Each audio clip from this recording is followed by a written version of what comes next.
as so saith Proverbs 16:4. For shall the work say of him that made it, he made me not? Or shall a thing framed say of him that framed it, he had no understanding? So basically what the Most High is going to do is he's going to take all these things that Esau has done and turn them back the right way. Alright?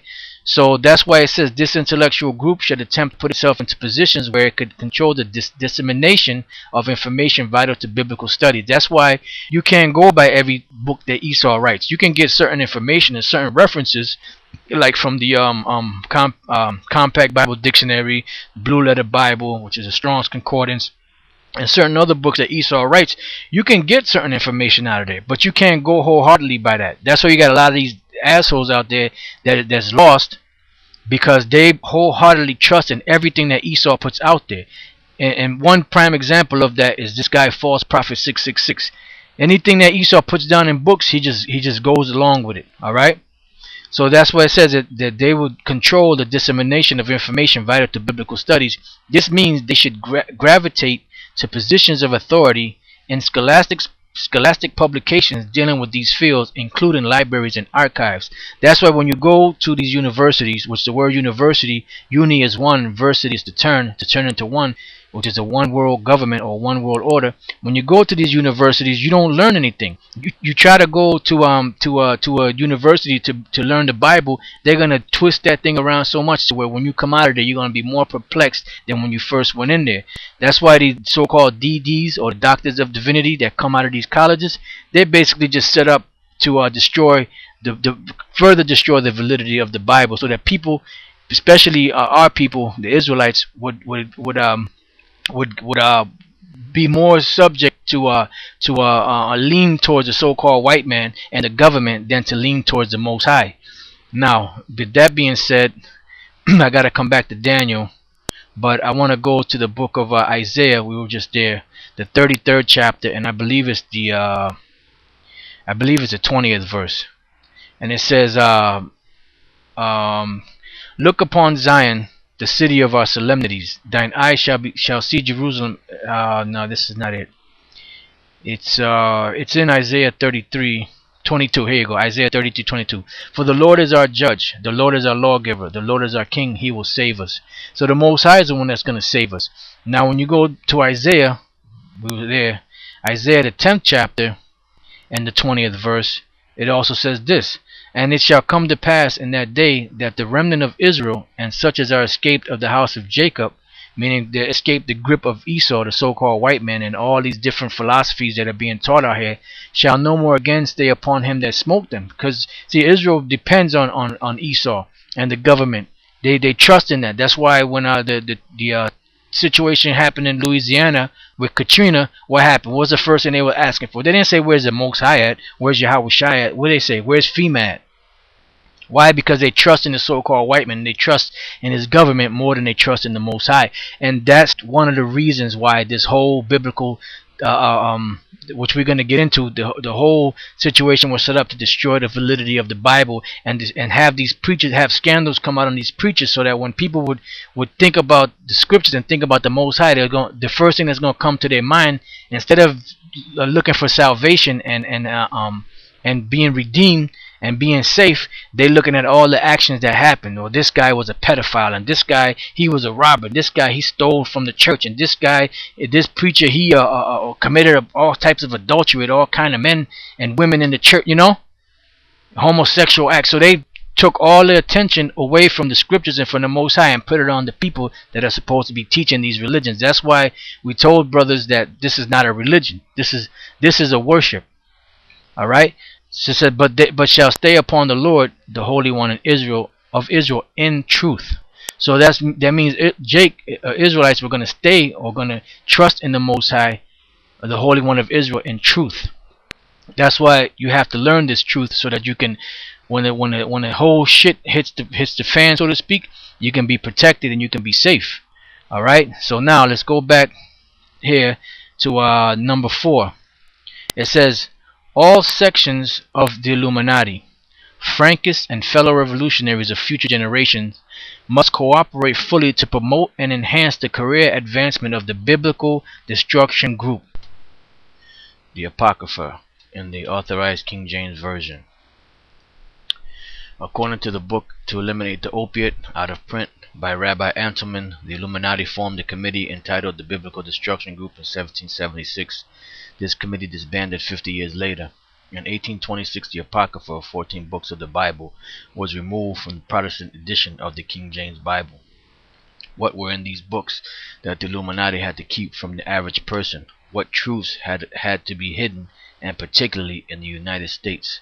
So see, these devils know that there was a lot of information in the Apocrypha that was vital to knowing what the end times entailed, and it also spoke about America and its destruction. BDG. Now this Biblical Destruction Group, they were set up in 1776 when the Illuminati was set up, and supposedly they were disbanded 50 years later. But the only thing that was disbanded was the name, because the people were still were continuing on in their quest. So the Biblical Destruction Group as a name, because it's nothing but a corporation, just like Macy's or J.C. Penney, they'll go out of business, but then they'll come back under a different name. And that's all that they did, because all Esau does is go from one corporation to the next. Just he'll do so much damage with one corporation and move on to another corporation. Just like America's a corporation. They did their damage, then they go under a different name. So this Biblical Destruction Group was started in 1776 during the birth and creation of the Illuminati, and then they were disbanded. This particular group was disbanded 50 years later, but they just went under different names. And in 50 years later, in 1826, that's when they took the Apocrypha out of the Bible. Okay, and should apply pressure where necessary towards that advancement. BDG, or the Biblical Destruction Group, must be self-perpetuating. Every member must produce at least one replacement for himself in his lifetime. In other words, in case anything happened to this guy, somebody had to be, at least one other person had to be trained in what they were doing, in their goals. Number 6, all media at the disposal of revolutionaries must be rallied to disseminate propaganda issued by any member of the BDG, or the Biblical Destruction Group. Number 7, people who are not members of the BDG but who seem to show an interest in pursuing anti-Bible thought should be encouraged without even their knowledge and catapulted into important positions. This will strengthen the BDG at any time in history. So that's what they've been doing for the last since 1776, and really before that. But the so-called Illuminati that's known today, the Bavarian faction of it anyway, was started in Germany in 1776, which was May 1st through Adam Weishaupt, which was given, money and orders by the Rothschild to set that group up. It said, as time goes on, those who accept the views that are fostered by the BDG should be in a position strong enough to destroy any academician or intellectuals who do not conform to their ideas.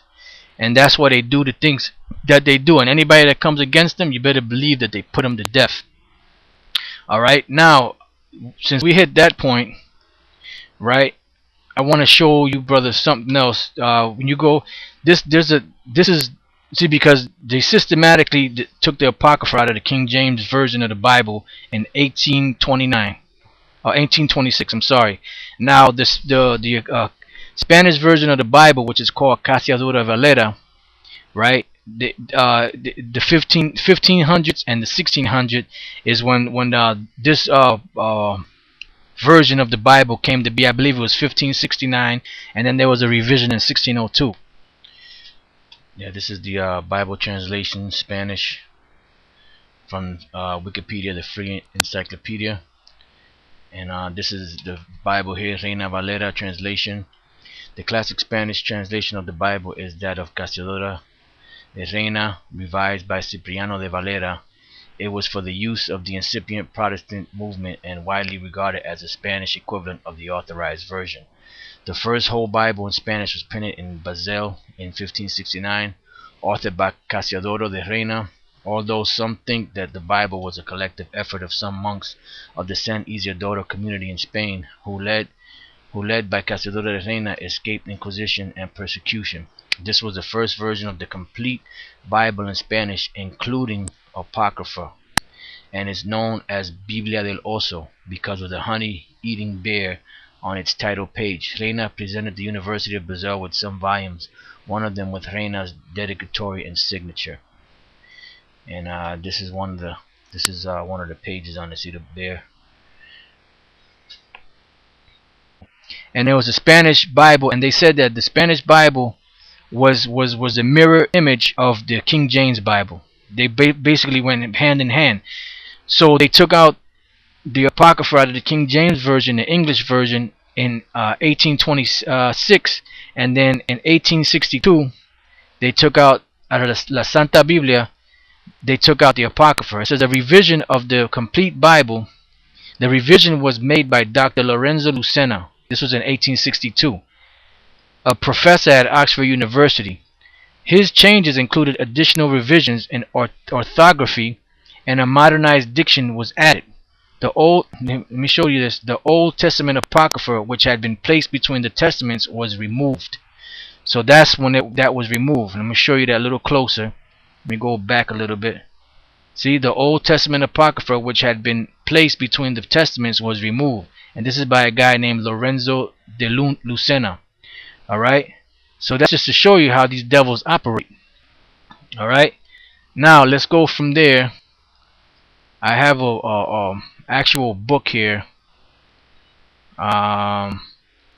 This book right here is called Culture and Society in Habsburg Spain by R.W. Truman, Nigel Griffin. And we know, like I said, we use certain information. It's just we get like little tidbits from this book and that book. You know, we don't read all these books. We just get the vital information that we need. And in this book, on page 196, it says in 1846, SPCK, which SPCK is the Society for Promoting Christian Knowledge. That's an acronym, SPCK, Society for Promoting Christian Knowledge, which was their Christian knowledge, which is their nonsense, you know. But it says in 1846, SPCK asked Lucena, which is the guy we just talked about, to undertake a new version of the New Testament in Spanish, to replace that of the admittedly liberal Catholic. Torres Amat, Lucena refused, so he didn't want to do that, the New Testament. It says, and the work was entrusted to another Spanish exile, Juan Calderon, who later became professor of Spanish at King's College, London.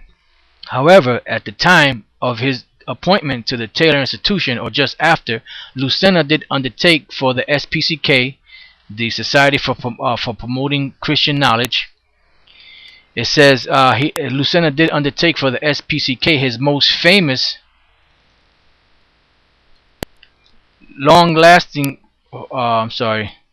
his most famous and long-lasting foray into the revision and editing of Spanish translations of the Bible. This was his textual or modernization from original manuscripts of the complete translation by the Protestant exile Casiodoro de Reina. Now that's when you look at those ancient Spanish translation, this is the name you're going to see, Casiodoro Valera or Reina de Valera.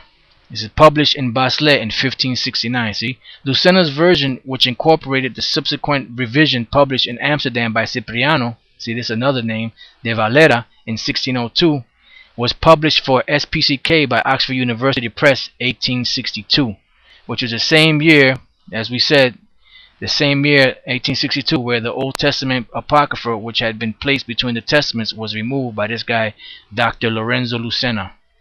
Alright? So that's the reason why they did that, was because they have a plan. They have an agenda. You know? And now let's go from there. Let's go back to Daniel, the 2nd chapter. And the reason why we know about these things is because the Most High is revealing these things to us now, because this is the time to expose Esau. This is the time to bring out all the dirt that this devil has. Bring it all out on his ass. Alright, so let's go back to Daniel 2:22. He revealeth the deep and secret things. He knoweth what is in the darkness, and the light dwelleth with him. Now verse 28. But there is a power in heaven that revealeth secrets. See? So that's the reason why we know the things that we know. Now let's go from there to the book of 2 Thessalonians. 2 Thessalonians, the 2nd chapter, and I believe it's around about the 8th verse. Matter of fact, I'm going to start at 5. Remember you not that when I was yet with you, I told you these things. This is Paul speaking to the congregation, which is really Yahweh Shai speaking through Paul to us today. And now you know what withholdeth, that he might be revealed in his time. See? So Paul was telling them, and really Yahushua was telling us back then. Now you know why I withheld certain things, that he, meaning Esau, the devil, the so-called white man, might be revealed in his time, because it wasn't time back then for Esau to be revealed. All right. It says, for the mystery of iniquity doth already work. So the mystery of iniquity, who the devil is, was already in work back then, 2,000 years ago, which was the Roman Empire. Only he who now letteth will let until he be taken out of the way. So that's the only reason why Esau is still ruling, because the Most High is allowing him to rule. It says, and then shall that wicked be revealed. And how is he being revealed? He's being revealed twofold. He's being revealed that he's the devil through his seed, or physical seed on the earth, which is the Edomites. And he's also being revealed as being the devil through all the lies that have been taught and all the things that have been hidden. It says, and then shall that wicked be revealed, whom the Lord shall consume with the spirit of his mouth. Now what's the spirit of the Most High's mouth? The truth, the Bible. But who is that spirit of the Most High's mouth? It's us, the prophets. It says, whom the Lord shall consume with the spirit of his mouth, and shall destroy with the brightness of his coming. And that's talking about the thermonuclear destruction. So the first